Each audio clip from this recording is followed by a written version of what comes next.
سيد الأنبياء والمرسلين محمد وعلى آله وأصحابه أجمعين أما بعد. زموږ استاسو خبره شروع وه په باره د قربانۍ کې چې دې ځای پورې څه ډېر متعدد مسایل تشریح شول. یو څاروی به طور مثال حلال شو دی په دې خېټه کې دننه بچی دی د مور حلاله د هغه نه اکتفا کوي. یو څاروی دی اخیستی دی او ته وغواړې چې دا بدل کړم په اعلی باندې کولی شي. زنانه چې د هغه اوزیه په خپل لاس حلالولی شي ذابح به مسلماني. نصاب مثاب پکې شرط نه لري. د رسول الله صلی الله علیه وسلم په احادیثو کې معلومیږي چې فقط او فقط وسه راغلی ده وغیره. بعضې مسایل نن به بله خبره ذکر کړی شي هغه دا چې حکمت او راز د قربانۍ په کولو کې څه دی. ظاهري که چېرته سړی سوچ وکړي نو هغه له دا خبره معلومیږي چې دا اسراف دی او ډېر انتهایی زیات مالونه دي په دې ورځو کې هغه ذبح کېږي، هغه د منځه ځي. د انسان د اقتصاد له یو قسم ته ضربه ده. هغه انسانان چې رسول الله صلی الله علیه وسلم احادیث نه مني نو هغوی دغه اعتراضونه کوي چې تاسو اسراف د دې مال ولې کوئ، ظلم پر حیوان باندې ولې کوئ، اسراف او اهدار بربادي د خپل مال ولې کوئ. جواب دار چې کله یو سړی مسلمان یو د رب العالمین امر د کله متوجه کړي شو نو دا به د رب العالمین د امر امتثال کوي. په دې کې به حکمتونو د فلسفو قتل نه کوي.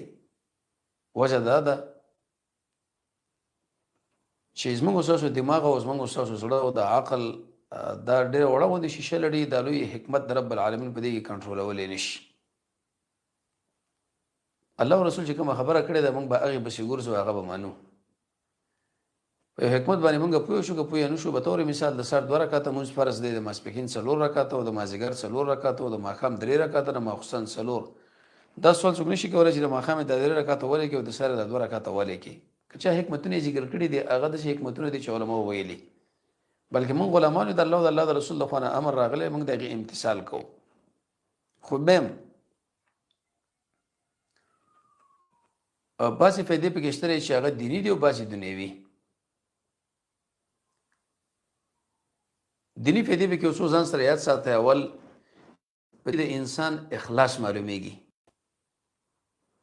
چې دا سړی به طور مثال مخلص دی او غیر مخلص دی. الله عز وجل قرآن کې فرمایي چې رب العالمین له چېرته غوښې او دغه شنداوي نه رسېږي، نه،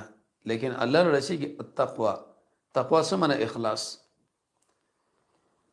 رب العالمین امر موږ له وکړي چې تاسو په دې وخت کې اول، دویم، درېیمه او څلورمه ورځ باندې قرباني کوئ. مال به حلالوئ چې ګډ دی، چیلی دی، غوا غوی دی، اوښ دی. اوس د انسان اخلاص په دې وخت کې معلومیږي چې هغه رب العالمین د امر امتثال کوي او که نه کوي. نو که یو سړی چېرته دی راوړاندې شو وایي که ته پوه شه په دې خبره باندې چې دا سړی د رب العالمین مخلص بنده دی، دا د رب العالمین هغه بنده دی چې عبادت د احسان په درجه کې واقع کو. که دې له چېرته سړی را حاضر نه شو پوه شه په دې خبره باندې چې دا سړی مخلص هم نه دی او چېرته محسن هم نه دی. دویم دې سره په دې خوا کې د رب العالمین بندګي ده په الله اکبر ویلو باندې. الله اکبر، بسم الله، الله اکبر. د الله عز وجل د بندګۍ ډېر متعدد صورتونه دي. یو صورت پکې دا چې سړی به د خپله خوله باندې الله اکبر ووایي په دې څاروي باندې په وخت د ذبح کې. او دې سره په دې خوا کې عجز ثابتېدل د دې انسان دی په دې قربانۍ کولو کې. دغه شنداوینو تویول دا د رب العالمین یو بېله بندګي ده. نو هر کله چې موږ هم د الله یو دغه شان زموږ د څاروي وغیره دا ټول د رب العالمین مملوک دي. نو الله عز وجل به د خپل مملوکاتو کې څنګه تصرف وغواړي هغه کولی شي، هېڅوک هم په اعتراض نشي کولی. ولله المثل الاعلی، د رب العالمین دپاره اوچت صفتونه اوچت شان دی په اسمانونو د ځمکه کې. او بل دا د رب العالمین د خوا نه امتحان دی په دې بنده باندې، مالي امتحان چې آیا دا دې له اوس راځي که نه راځي، دې له حاضرېږي که نه حاضرېږي. دې وجې نه خو محمد رسول الله صلی الله علیه وسلم فرمایي چې انسان وس او طاقت لري او قرباني ونه کړه دا سړی د زموږ د عیدګاه نه راځي، کوم ځای کې چې موږ تاسو مونځ نه کوو.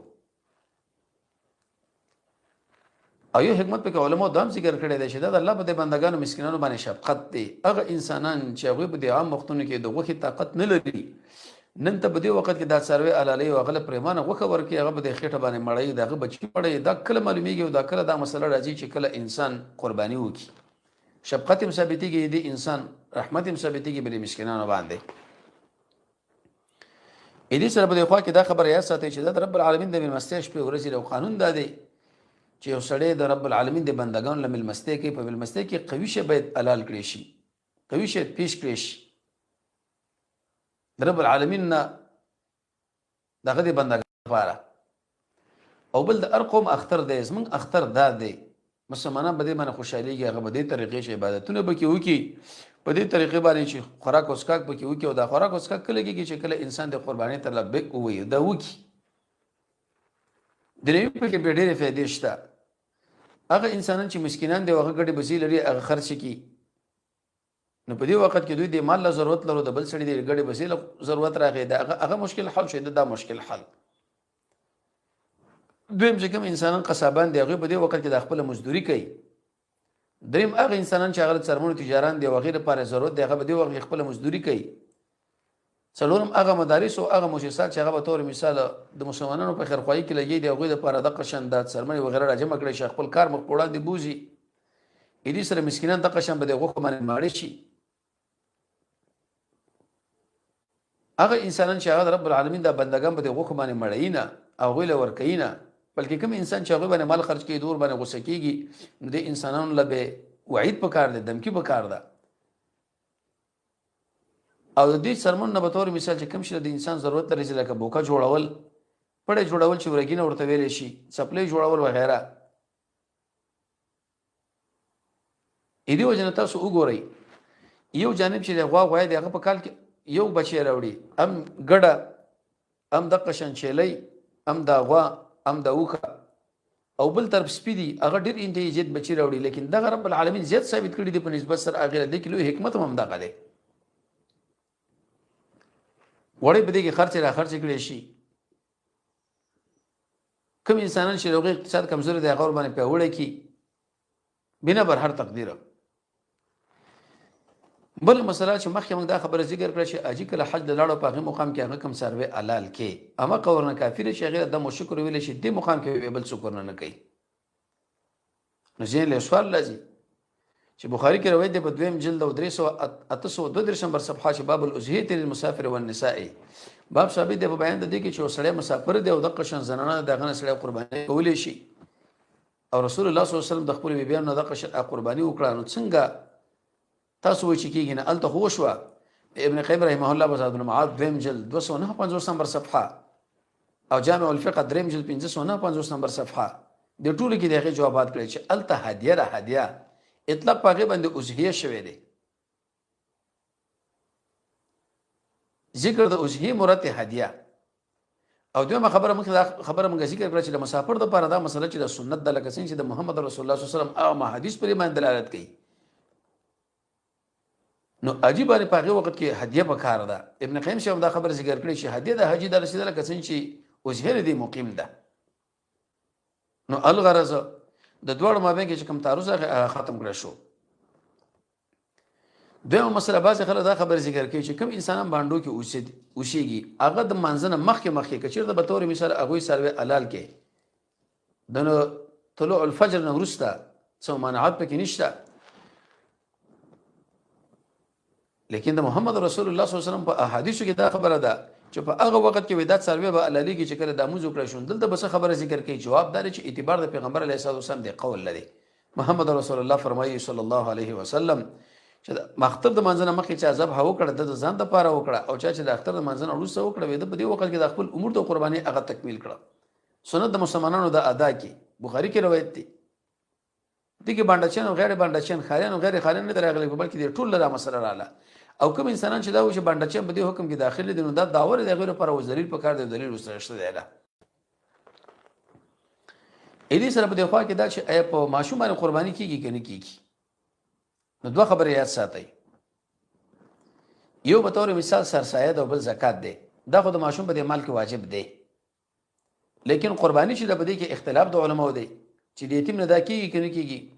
د امام ابو حنیفه رحمت الله علیه مسلک او دغه شان د امام مالک رحمت الله علیه مسلک دا چې بالکل قرباني ورباندې شته. په ماشوم باندې مشته او په لیونی باندې مشته. امام کاشانی رحمه الله بدایع صنایع کې دا خبره ذکر کړې 5 جلد 3 نمبر صفحه او دغه روایت امام احمد سیم نمبر راغلی دی لکه مغنی ولسم جلد 9 نمبر صفحه باندې.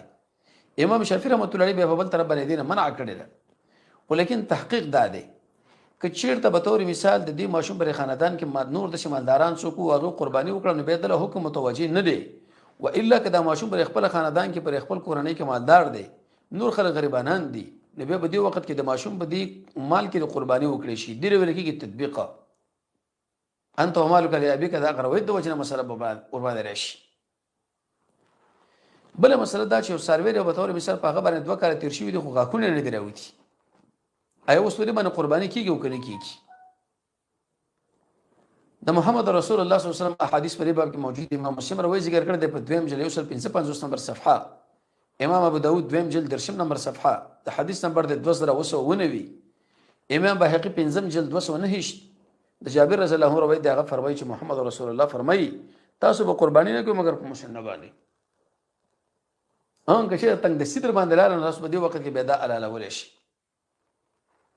امام ابو داود په 2 جلد 10 نمبر صفحه کې مدار وی ذکر کړی، امام نسائی ذکر کړی دی، مصدر د حاکم هم ذکر کړی دی، امام بهقي دی ټولو.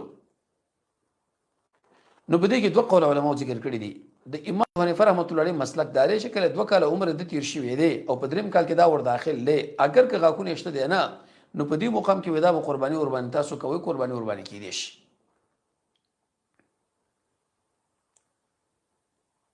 رشید احمد سے په احسن الفتاوی کې دا خبره ذکر کړې 2 جلد 500 صفحه. ولې په بل طرف باندې دویم قول علماء لیکلي دي لکه صاحب د مرعات 5 جلد 9 نمبر صفحه باندې چې د حدیث تشریح یا خو په حدیث باندې راغلی ده او یا په قول د صحابي باندې راغلی ده او یا په لغت باندې راغلی ده. نو ار کله چې د ټولو کې تاسو قتل وکي التر مصنف دا تفسیر شوی نه بتل هل اسنان چې غیر پر غاکونه راوتی. نو ار کله چې غاکونه راوتی تطبیق دا شو چې انسان دی په هغه قربان په هغه څاروي باندې په هغه غوي باندې قرباني وکي چې غیر پر غاکونه راوتی وي. لکه څنګه چې دا مسلک شیخ الاسلام ابن تیمیه رحمه الله ذکر کړی په لسان العرب کې منظور هم دغه معنا کړی ده او حافظ ابن حجر فتح الباری کې دا خبره ذکر کړې ده په لسم جلد 19 نمبر صفحه باندې. نو الغرض چې کله وخت هم قرباني لزیتی او په دې وخت کې ته وسوي چې دا چاق دی او دا غیر چاق دی او دا دی او هغه دی 2 کال په تیر شي ویلو په 3 کال کې روان دی قرباني په وکړو کو نو که غاکونه چرته راوتی او هغه باید وکړي شربانه هغه نور ال نور هغه اولا لکه څنګه شیخ الاسلام ابن تیمیه رحمه الله فرمایي چې دې تعریف هم دار چې غیر پر غاکونه راوتی. ابن عبد البر په تمهید کې دا خبره ذکر کړې ده. امام زرقانی رحمه الله او د قشانه شاه ولی الله رحمه الله دی صاحب د النهایی د ټول دا مسله ذکر کړې ده. اوس یو بل مسله علماء دا خبره ذکر کړې ده چې ارګله به تور مثال دا نتیجه خو موږ معلومه کړله چې غاکونه راوتی د نور له نور د خاص کر په هغه وخت کې چې به تور مثال کوم بخیلا وختم قرباني لزیتی یو سړی د اوس هغه اراده لري چې قرباني وکي به تور مثال حیوان به کوي. نو د محمد رسول الله صلی الله علیه وسلم په احادیث د معلومیږي چې قرباني په هغه څاروي باندې کیږي چې کوم د رسول الله صلی الله علیه وسلم په حدیث کې ذکر کړی شوی دی. به تور مثال بقر راغلی دی، غوا غنم راغلی دی، ګډه اوخه چیلې دین را په دوه په نور شنو باندې کیږي نه. دې لپاره به ډېر دلایل دي. قران کریم کې الله عزوجل فرمایي الا ما رزقهم په هغه څه باندې تاسو نوم د رب العالمین یاد کې داخله دیات کې چې الله عزوجل دوی له ورکړي من بهیمه الانعام. د بهیمه الانعام تفسیر به بندقه ابل باندې شوی دی، اوخ باندې په دې بقر باندې شوی دی، په غنم باندې شوی دی. دویم دا خبر یاد ساتئ چې د محمد رسول الله صلی الله علیه وسلم په ملګرو کې د اچانه د جناب نبی کریم علیه السلام نه د بل چانه هغه نه دا خبر ذکر کړی شوی د شهیدی څلورونه را بده خو په ډیر شي هغه قرباني کړي. نه بده کې دلیل عقلی موجود دی، نه بده کې دلیل نقلی موجود دی، نه به کې بل او نه به کې بل. لکه ابن قدامه په مغنی کې دا خبر ذکر کړی د اول جلد ولسم جلد سلم نمبر صفحه. دریمه بهیمه الانعام سروي په دې کې ذکر کړی شوی دی خو لیکن تشریح رسول الله صلی الله علیه وسلم په احادیثو کې راغلی د صاحب د مرعات هم دا خبره ذکر کړی 5 جلد 9 نمبر صفحه باندې. کته سو دا خبره ذکر کړی چې بلال رضی الله عنه دا روایت راغلی دی چې بل فرض او تقدیر یو دیک څه راواله په هغه باندې ته قرباني وکړې د قشن دغه پیسې راواله صدقه کا کیږي او کنه کیږي. نو اهل المدا خبره ذکر کړی دا چې دا رائے د بلال ده دغه په دې خبره باندې استدلال نشي کېدلی چې سړی به تور مثال د هغه اوجهي هغه پیسې راواله او هغه صدقه کې د اختر په ورځ باندې ځکه شارع په دې مقام کې فقط او فقط ذبح ذکر کړی دا شارع په دې مقام کې فقط او فقط نهر ذکر کړی دا عبادت مستقله دی بل شی دې په ځای باندې قائميږي نه. او کته بخاری کې د شو روایت راغلی دی یا د قشن نور علماء کوم مسله ذکر کړی دا نو اهل المدا خبره ذکر کړی دا چې په دې ځای کې فقط او فقط دغه ذبح راغلی دا په دې ځای کې فقط او فقط دغه نهر راغلی دی ارچ قول د بلال دی نو علماء ذکر کړی دا د شخصي رائے ده او هغه باندې استدلال سره نشي کولای. د شیخ الاسلام ابن تیمیه رحمه الله قول به مرسي ذکر کو هغه په دې ترتیب باندې چې وسړی وایي زه قرباني نه کوم د قرباني د پیسې راخله پر مسکینانو باندې خرج کوم ادا به جایز کې بغیر جایزي. نو محدثینو دا خبره ذکر کړې ده چې نه خرج کولی په کار نه دی فقط او فقط او په دې مقام کې دا راخلي نهر بکای ذبح بکای د صدقې لپاره ځان له پروګرام دی اجر لپاره ځان له پروګرام دی.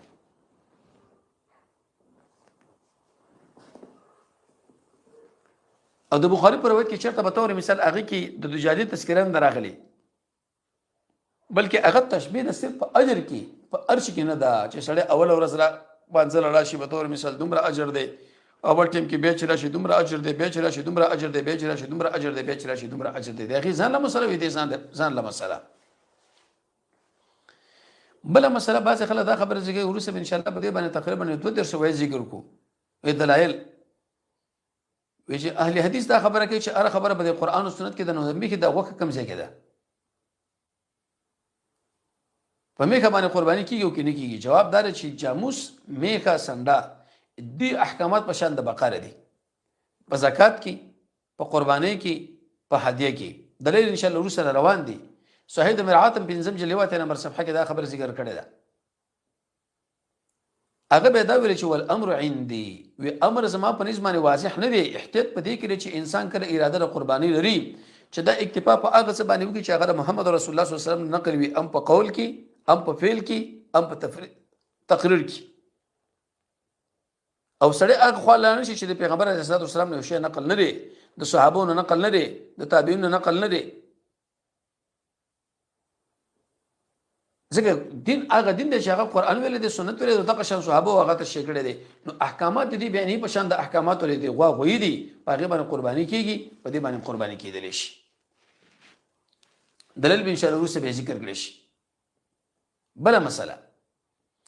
یو سړی به تور مثال هغه قرباني په سروي باندې کوي لیکن لکه کټ ده یا د قشن قرباني کې په دې چې سروي باندې شغاکونه ډیر عمر د وجه نيسته کټ غرزیدل دي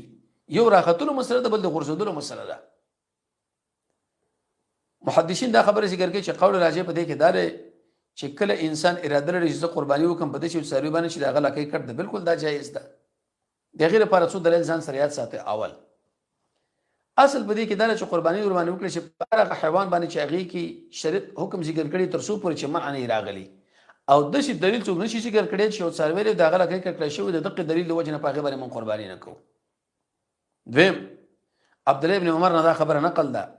سعید ابن مسیب نه چې عالم التابعین دی هغه نقل ده د عطا رضی الله عنه نقل ده د سعید بن جبیر نقل ده د حسن بصری نقل ده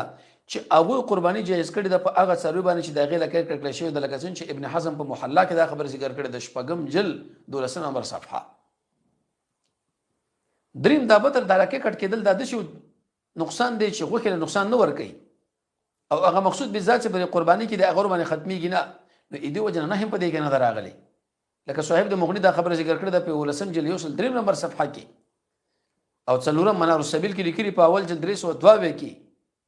چې به توري مثال قرباني جایزه په دې سروي باندې په دې سروي باندې نو پاره کې د قشان د هغه سروي تذکرہ راغلی چې دغه لکه کټ دا دلیل په کې څه دی لعموم الادله من په دې باندې حکم کوو چې په دې د قرباني وکړي شي د عام دلایل د وجنه د عام دلایل د قتل د وجنه. اذا مسعود احمد کې روایت د دریم جلد 2 صفحه امام بهقي نه هم جلد 209 هاتیا کې ابن ماجه حدیث نمبر 3140 د ابو سعید خدری رضی الله تعالی عنہ روایت دی وایما یو ګډ واخص قرباني وکړه کوله لیو په دې مقام کې راغی دا ورسنه لمیتي واخصونی مې ما د جناب نبی کریم علیه الصلاه والسلام پوښتنه وکړه چې یا رسول الله لیور هغه په د باندې عمله وکړه د مایله می تی واقع اوس قرباني پکې کې نه کې رسول الله صلی الله علیه وسلم امر وکړي چې بالکل قرباني وربانه وکړه اگر که محدثین کې چې هغه په سند کې لږ زره ضعف شته دي امام شوکانی رحمه الله نه تعالی کوم دا خبره ذکر کړې د 5 جلد 200 نمبر صفحه ابن حزم په المحلا کې دا خبره ذکر کړې د شپږم جلد 12 نمبر صفحه مسك الختام جلد 1 نمبر صفحه او نواب صدیق حسن خان ذکر کړی په الروضه الندیه دویم جلد 214 کې شپږم دلیل کوم حیوان چې هغه پیدا کړی شوی دی بغیر د لکې نه کوم حیوان چې هغه ګډ دی پیدا کړی شوی دی بغیر د لم نه په هغه باندې قرباني جایز ده نو هغه چې وسله کې شوی و او د قشن لمو ورسته هغه کړی شوی دی نو په هغه جایز کړی شي په طریق اولا باندې او اون دلیل علماء دا خبره ذکر کړی ده دا د شی چې غیر مقصود دی عقل مقصود نه لري اړو کې مقصود نه لري سرمند د لکه مقصود نه ده نو اې دی وجنه دی قیاس باید په نور اندامونه ونه کړی چې هغه مقصود بذاتي چې هغه کله په څاروي کې کټ کړی شي الته ور باندې قرباني نشي کېږي په دې کې مونږ کړی شي او اتم یو حدیث کې راځي صحابي فرمایي ما براله ویلي چې زه دا خبره بده غنم چې به تور مثال یو څاروي سړی ور باندې قرباني کې چې دا نقصان به ذکر کی او د قشان به تور مثال په دی غوک نو وی ویلې چې کوم شی ته بد غني هغه د خپل ځان د لپاره په بل چا باندې به دا حرامه نه امام نسائی چې دغه روي ذکر کړي په دویم جلد 202 نمبر صفحه د حدیث نمبر د 300 باندې دم دلیل به دې خبره باندې چې تا تبیت نه مني ته د مکه بل پیدا کا خو لیکن په عام خلکو باندې ودا منه کوي نه او کته نه صحیح کړوي د په دویم جلد 202 نمبر صفحه باندې علي بن ابي طالب فرمایي چې محمد رسول الله صلی الله علیه وسلم له امر کړی دی چې موږ د څاروي د سترګې دی وګورو د قشان د غوګونه دی وګورو او موږ د قرباني ونکو په دې څاروي باندې یو پکې دا ذکر کړی دی چې دا غلا لکه کړکړی شوی دا یا بل نو محدثین ذکر کوي چې اقرا سندن ضعیف دی ولی د ابو اسحاق په نامه باندې راوی او هغه به تدلیس کو دغه سره عن عنم کوله چې کله یو راوی تدلیس کې واغه عن عنم وکي نو محدثین ذکر کوي او بیا بعد دغه په د باندې اختلاط هم راغلو دا په خبره باندې استدلال به نشي کېدلی البانی رحمه الله په ارواء الغلیل کې دا خبر ذکر کړل جلد 303 په تکي ابن حزم په محلا کې دا خبر ذکر کړل شپږم جلد 13 نمبر صفحه مستدرک څلورم جلد 240 کې امام شوکانی رحمه الله نه تر 5 جلد 200 کې او بذل المجهود 5 جلد 3 کې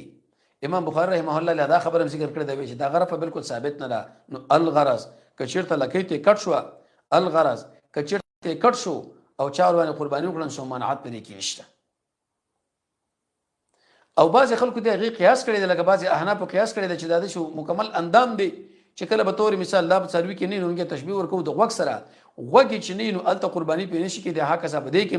لکه صاحب د فتح القدیر اتم جلد 303 دسمبر صفحه نو محدثین دا خبر ذکر کوي چې دا قیاس په هغه باندې غیر صحیح دی ځکه دا عبادت دي په عبادت کې توقف دی چې کوم ځای کې تعالی شریعت امر کړي هغه به کوي چې کوم ځای کې منع کړي الته به نه کوي نو اې دی وجنه اې دی قیاس په هغه په نور اندامونو باندې دا قیاس غیر صحیح د محمد رسول الله صلی الله علیه وسلم په حدیث کې دینه منع نه دراغلي نو ار کله چې منع نه دراغلي قرباني قرباني کول هغه جائز دي او ډېر دلیل به دې کې موجود دي چې دا صفاتونه کله په څاروي کې وي هغه به ناروا او دا شکل په څاروي کې نه وي هغه به دا جائز ورسره بل شي هغه څلور صفاتونه به ذکر وکړي کم او کم بل مسله یو سړی به تور مثال هغه قرباني په دې څاروي باندې کوي چې د غیر پر د سره غوګونه پیدا شوي نه دي ایا غوګونه وړي دي یا د قشن خسي دي درې خبره وشوي د شو څاروي چې دغه غوګونه شته دی نه دویم د شو څاروي چې دغه غوګونه شته خو لیکن وړي دي دریم د شو څاروي چې به تور مثال هغه خسي شوی دي قرباني ور باندې سړی کوي جائز به کې غیر جائز به دویمه خبره باندې خبره کوي هغه څاروي چې دغه غوګونه واړي دي نو قرباني ور باندې جائز ده ذکر محمد رسول الله صلی الله علیه وسلم په حدیث کې دغه شرط مننه نه راغلي جناب نبی کریم علیه السلام په حدیث کې دا خبره ثابته شوې ده چې دا غوګونه به تور مثال وګدي د قشن پټي عبد الله ابن عباس به دا خبره ذکر کوله وی به تور مثال چې کله غوګونه واړي اسم منعت په باندې نشته امام بهقي ته نقل کړی دی په نهم جلد 214 کې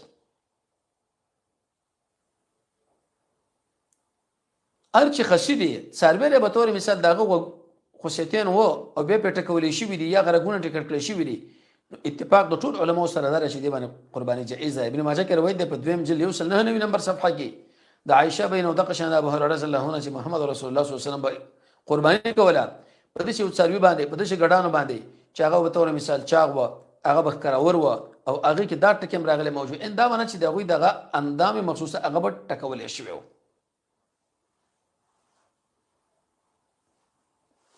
نو هر کله چې به تور مثال ټکول شي دی خصي شوی دی قرباني کړی شوی ده. بل مسله هغه څاروي چې دغه لپاره غوګونه د سره موجود دي دغه کې به څه خبره اکثر اهل علم دا فرمایي چې په هغه باندې قرباني کیږي نه. د اکثر علماء قول دی. الفقه الاسلامي دریم جلد شپږ سوه اتلس نمبر صفحه کې راغلي ولی محمد رسول الله صلی الله علیه وسلم موږ له امر کړی دی چې تاسو دې څاروي د سترګې ګورئ او د قشان د غوګونه نو چې کله به تور مثال د غوګونه موجود نه کوم ځای ته به ګورئ. او دا خبره مو ذکر کړه چې لغونه عیب په دې غوږ کې موجود کړي شي په هغه باندې قرباني نشي کېدی. نو چې کله به تور مثال ټول هغه غوږ د منځ کټ دی الته به د خبره ذکر کوي. امام کسانی رحمه الله په بدایع سنه کې دا خبره ذکر کړي 5 جلد 15 نمبر صفحه. نو الغرض وړو غوګونو والا باندې بالکل کېږي سم منعت پرې کې نشته لري چې سړی به تور مثال هغه وکي. بلو مسله قرباني سروې کله د قرباني سروې ګرځي قول چې وکي چې دا د قرباني سروې شو په دې باندې کېږي کنه چې کله د بتور مثال چاړور باندې راخلا مسله په دې کې سره لوی مسله علماء دا خبره ذکر کړي چې ایدی به شو دو ایدی د قشندا بچي ایدی د قشندا وړي دا سړی استعمالول شي نشي استعمالول. نو اهل علم فرمایي چې قرباني په دوه قسمه دي. او قرباني چې هغه ته نظر کړي ایدی حکم بشان د حکم د نظر دی. بطور مثال چې حکم بشان د حکم د نظر دی چې هغه څنګه ته حکم د غیب مبارک ته کړي هغه به د قشن ایدی د شودو مبارکي ایدی د وړیو مبارکي وي ایدی د نور مبارکي وي. لکه ابن قدامه رحمه الله په المغني ولسم جلیو سنس کې دا خبر ذکر کړی ده. دویم د شی قرباني دا چې هغه نظر نه ده. نو شی قول علماء دا چې دا په هغه وخت کې قرباني ګرځي چاړه د پیرا کړه دغه لمخ کې بدلول شي شودې خړلې شي وړي اخصلې شي څولې شي کم وی زیته ولې شي زیته کم ولې شي بنا بر هر تقدیره هر پروګرام به کې تکولې شي دا دا دا دا دا دا دا بل مسله یو سړی څاروي اخسته دي او په کدار شي دا لاړه ورکش نو څو وخت او به پیدا شو څومره وخت پورې دا قرباني موږ په دې باندې کولې شو اول ورځ باندې کولې شو دویم ورځ پورې کولې شو دریم ورځ پورې کولې شو څلورم ورځ پورې. نو موږ د قرباني ټیمونه خو ځان سره یاد ساته د مانزه د اختر د مانزه مخکې دغه قرباني کول ناروا دي. د اختر مونږ کله وکړې شو د غنور شریعت مطهره به تعالی دا خبر ذکر کوي ته دغه قرباني کول شي مخکې به تی نه کوي. امام شوکانی رحمه الله هم دغه شان دا خبر ذکر کړی دا او نور علماء دا خبر ذکر کړی امام بهقی بل او بل اخر وخت به کم دی په دې کې 15 قول علماء ذکر کړی دي. اسا قول په دې کې علماء دا خبر ذکر کړی چې اول ورځ د اختر او دغه نور سره درې ورځې نورې دلیل په مسعود احمد او روایت سلورم جلد 2 نمبر صفحه. ابن حبان هم دا خبر ذکر کړی دا. امام بهقی دا ذکر کړی د پنځم جلد 299 نمبر صفحه باندې. امام شوکانی دا خبر ذکر کړی د پنځم لوتار پنځم جلد 214 کې اصل الجرار سلورم جلد 2 نمبر صفحه کې. نو نتیجه دا وروته چې څلور ورځې په دې کې رااله هغه په دې ترتیب باندې چې ورځ د اختر نه درې ورځې وروسته نو کله د اختر پورسته قرباني وکړه ام صحیح کله هغه په سبا دی وکړه ام صحیح کله هغه په سبا دی وکړه بل سبا دی وکړه ام صحیح کله هغه په بل سبا دی وکړه ام صحیح دغه نه به خو به دا وختونه ختم شو نو چې هغه وخت ختم شو به قرباني نه شو به کیا شي صدقه غونډه جوړی کی.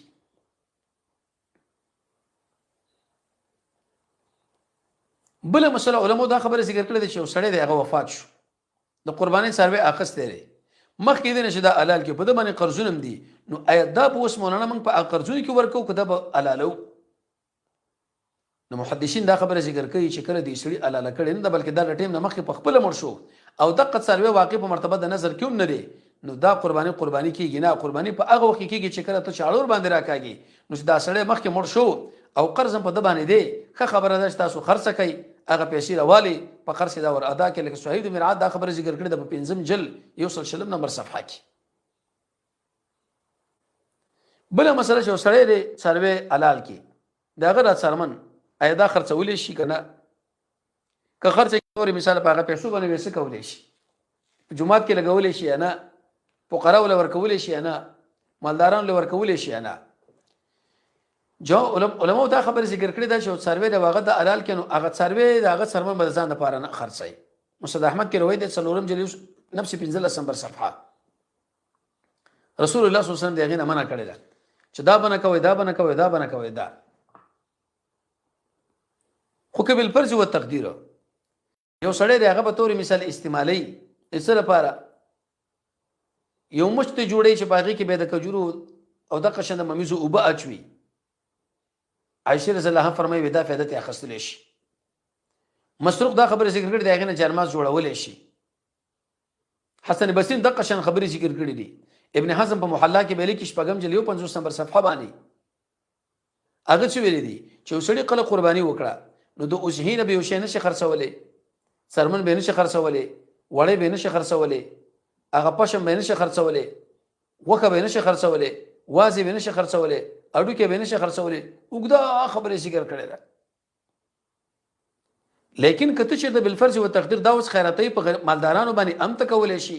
په غریبانو باندې ام تکولې شي محمد رسول الله صلی الله علیه وسلم په دې مقام کې دي چې ویلندي چې دا به غریب لور کوي او دا به د قشن تاسو مالدار لنه ورکوي یو د زکات مسله ده د جناب نبی کریم علیه الصلاه والسلام په معلومی کې د زکات پر ځان له پروګرام اې دې پر ځان له پروګرام نو خرڅول نه اې دې سرمنی او د قشن د دی غوکی لیکن که بالفرض او تقدیر د مسکینانو د پاره دا ورکی د مالدارانو د پاره ورکی د مسلمانانو د کارونو د پاره دا ورکی ان شاء الله سو منعات په دې کې نشته مدرسه کې هغه ولګول شي یا پول باندې جوړ کړی شي یا بل مسله به ذکر کړی شي یا بل مسله مخکې موږ ذکر کړی و بل مسله ده وسړی قرباني وکړه ایا دا بټوله خوري کدا بټوله خیرات کوي او کنه په دې کې به څه پروګرامي د جناب نبی کریم علیه الصلاه والسلام په احادیث کې دا خبره معلومه ده راجع قول کې دا دی چې خوراک کول د قرباني د دغه کې نه دا واجب دی بلکې دا مستحب ده جناب نبی کریم علیه الصلاه والسلام تقریبا وکان حلال کړو خوراک ته ونه کی او به ویلې د چا چې خوخي ځان له دې کټ امام احمد د قروي ذکر کړی ابو داود د ذکر کړی د امام ابن حبان د ذکر کړی دی کته امر راغله د پیغمبر علیه الصلاه والسلام په حدیث کې چې فکلو نو محدثین ذکر کوي چې امر د پیغمبر ال تر پاره د وجوب نه دی ځکه وجه دا ده چې د جناب نبی کریم علیه الصلاه والسلام دا فعل د قول نه مخالف نه دلته دا پنځو وکانه حلال کړی دی په خپل ته خوراک نه دی کړی نو ته اختیار مندي و الا کچر د خوراک واجب وي به پکار دا چې اصل د خپل حلالي قرباني حلالي د پر ال اجر کړی شوی وي نو ار کړ چې وکالت او توکیل پاغي کې جائز دی چې وسړی په یو ځای کې د قرباني په بل ځای کې او چاله امر کوي حلال کا نتیجه دا وروته چې دغه د خوراک هم ته جائز ده و دا واجب نه ده ضروری نه ده ار چې تصدق خیراتول دي الته د جناب نبی کریم علیه الصلاه والسلام د احادیثونو دا خبره معلومیږي هغه دا چې ورکه تاسو هغه چاله چې فقیر دي او قران د قشم فکلوم امر راغله دي خوراک هم ته وکي قانع چې وسړی قانع دی بل حرشتاک دی هغه ورکول شي په دې ټول کې امر د پیغمبر علیه الصلاه والسلام ذکر کړی شوی ابن قدامه په مغری کې لیکي ولسم جلی وصل لسم نمبر صفحه امام نووي رحمه الله په شرح د مسلم کې لیکي دویم جلی وصل 55 نمبر صفحه المحلى د ابن حزم دویم شپږم جل 48 نمبر صفحه ابن حزم رحمه الله او هم د وجوب قول ذکر کړی دا لیکن هغه قول مرجوح دی صحیح د مرعات پر کې دا خبر ذکر کړی پنځم جل 30 نمبر صفحه امام شوکانی رحمه الله په نوتار کې ذکر کړی پنځم جل 202 نمبر صفحه او احناف دا خبر ذکر کړي چې دلته دا وجوب نه دی صاحب د شامیم دا خبر ذکر کړی دا بلم نو الغرض ته اختیارمندي ټول ساتل شي ته اختیارمندي ټول صدقه کول شي ته اختیارمندي بای ځان له ساتل شي بای صدقه کول شي مخکې دا خبر ذکر شو چې د مړي نه قرباني کیږي که نه کیږي نو په دې باب کې دوه احادیث دي یو امام ابو داود ذکر کړی دی په دویم جلد 9 نمبر صفحه امام ترمذی په اول جلد 215 نمبر صفحه صحیح د مشکات اول جلد 28 نمبر صفحه د حشنا حنش رأيت علي مر پیغمبر علیه الصلاه والسلام د غزوم علي رضی الله عنه ولیدلو چې هغه قرباني وکړه په دوه غډانو باندې فقلت له ما ورته دا ولي ویل رسول الله صلی الله علیه وسلم مال وشر په زدا غنه قرباني وکم دقه وسه ورنکوم او بل د شریک بن عبد الله نه روي د چې هغه ابو الحسن نقل کړي نو محدثین دا خبره ذکر کوي چې دا حدیث ضعیف دی درې وجونه یو په کوم دقه شریک دی دویم پکې ابو الحسنه دی او بل د حج باره کې خبره مونږ کړو ابتداء او قدم شي نو محدثین دا خبره ذکر کړی چې الته ګوره د ویل دي چې وبذالک په دې باندې مال وصیت کړي چې مړي کله وصیت کړي دغه په درې بشه کې دا وصیت بنا پیږي صحیح خبره ده چې ته کله قرباني دې مړي نه کوي دغه لپاره دوه حالات یو دا چې دا مړي تعالی وصیت کړي نو ټیک د قرباني دی جایز ده هغه د مال نه ځکه دا وصیت به مستخامه کوي هغه بنافذي په درې مې سکی او دویم دا چې ابتداء ته د مړي نه قرباني کوي نو محدثین دا خبر ذکر کوي نو په هغه وخت کې چې وصیت هم کړي د کول په کار نه دي کته دغه علي صاحب روایت د ابو داود کې نو محدثین وايي هغه د شریک ابن عبد الله د حنش او د ابو الحسن د درې وراوینو د وجه نه صحیح دي ځکه هغه باندې علماء ټک کړي او ابن حجر اسقلانی فرمایي چې محمد رسول الله صلی الله علیه وسلم د خپل امت نه کړي و چې دا د هغه چانه چې به تور مثال هغه ما په امت کې قرباني نه کړي وې دا هغه خصوصیت دی دغه پوری بل څه قیاس کېدای نشي بل مسله یو سړی به تور مثال دغه سره سروي د لګه غواغوي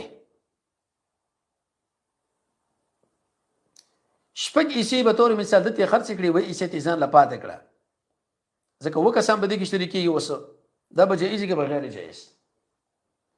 نو مونږ وایو کده چیرته د سی ویلې چې زدا غواغوي علالوم یدق شنداو او علالوم نظری په ځامن کړي وا په دې کې به شرکت مرکت نشته و الا کچیرته نظر نو کړي او په دې مقام کې شپږ کسان نور نشي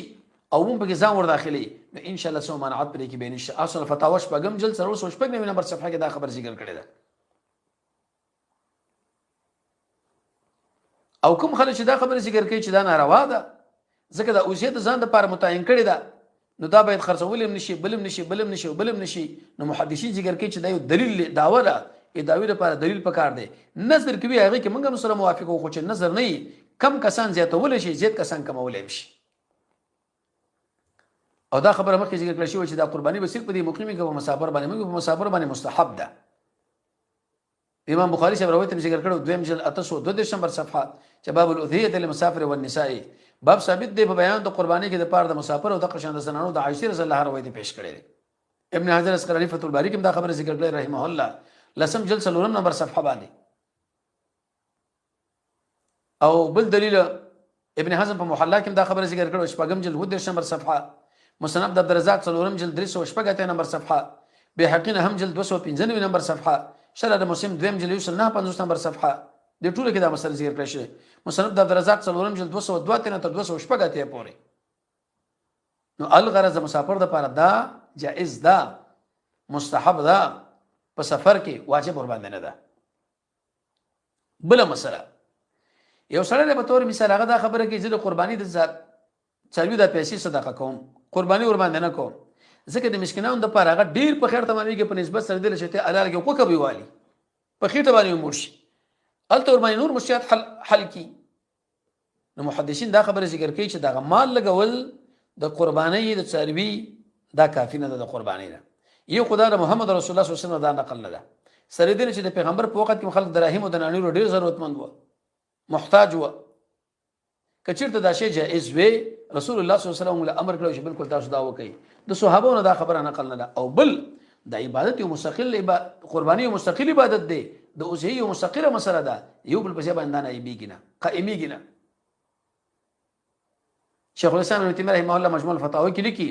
12 جلد 222 نمبر صفحه الازهر وجوب الاضحيه وکاره او ظاهر خبره ده چې انسان باندې قرباني واجب ده صدقه پر ځان له پروګرام یې پر ځان له پروګرام کته دا خبر ذکر کی چې عبدالرزاق کې مصنف د عبدالرزاق کې روایت دي سلورم جلد 215 نمبر صفحه باندې چې بلال رضی الله دا وایي چې مال هیڅ پروا نه راځي چې زه قرباني وکم کته قشن دغه پیسې صدقه کم نو مخکې موږ دا خبر ذکر چې دا رائے د بلال نه فقط بل تر باندې ډېر دلیل پر باندې موجود دي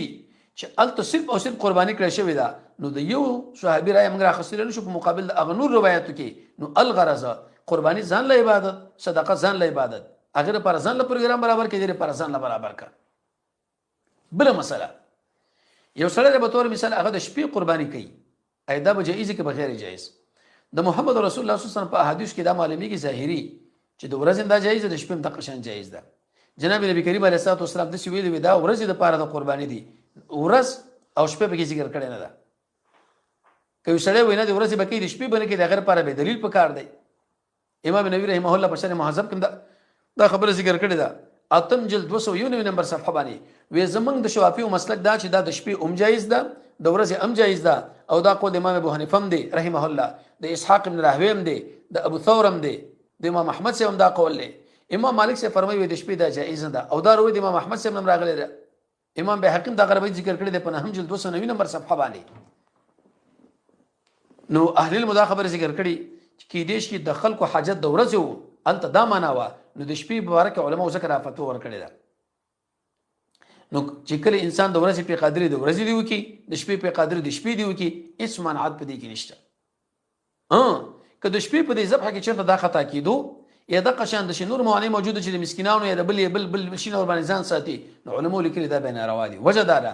چې مسکین باندې خرچه کول هغه واجب دی په باب د قربانۍ کې لکه څنګه چې دا خبره صاحب د هدایم ذکر کړي په څلورم جلد کې فیض القدیر د فتح القدیر دا خبره ذکر کړي دا او د قشان صاحب د شامیم دا خبره ذکر کړي نو به د شپې نه ځان ساته چې تا د مسکین نه ځان په وسوته د بل نه و الا کذا عذر نه د ورځم تعالی جایز د شپې تعالی جایز ده هیڅ مانعت پدې کې نشته دا به جایز ده چې په هر وخت کې ته دا کولای شي بل مسله یو سړی به تور مثال څه قرباني کوم خو په کدار چې په دې کسانو کې بدعتي انسان را شریک شو مشرک انسان را شریک شو یا د شو سړی را شریک شو هغه اراده وکړي لري نو بعض خلکو چې د ټولو خلکو قرباني ور باندې نشي کېدی نو اهل المداخبه ذکر کړي چې د بدعتي سره قرباني باید سړی ونی کې ځکه شریعت موږ دا و چې تاسو دغه ځان را جدا کړئ ارڅ مشرک دی دغه کچیرته به تور مثال هغه د قرباني حلال کړه نو هغه مردار ده خوراک جائز نه دی ځکه د مشرک سړي د حلاله چې هغه مردار ګرځي او په دې باندې انتهایی دلیل مخکې موجود دي او هغه انسان چې به تور مثال دغه د اعمال حرام دي دغه هم ځان ساتل پکار دي اوس په کدا چې سړی د اراده له غوښی لري موږ مخکې دا خبره ذکر کړو چې مقصود به ذات به انسان د رب العالمین د رضا لپاره دا قرباني حلالي دویمه مرتبه کې چې اراده له غوښی وکړه ان شاء الله سومانات پای کې به نشته سومانات پای کې به نشته هغه به جایز ده د مشکل په کامل باندې موږ تاسو جدا کیږو امام ابو داود دا ذکر کړی په دویم جلد 501 نمبر صفحه او د قشان دویم جلد 9 نمبر صفحه باندې سند بالکل دغه شی دی نو چې ار کړ دیغه موږ په غزیه د جدایي کې جدا کیږو نو قرباني کول دغه سره یا تمکین اغله د دې ذبح باندې چې دا ته حلال کدا بالکل ناروا دی غیر ځان ساتل پکار دی الله رب العزت موږ تاسو د قران او سنت سیم بصیرت را نصیب کی وصلی الله تعالی علی خیر خلقه محمد و آله و اصحابه اجمعین اما بعد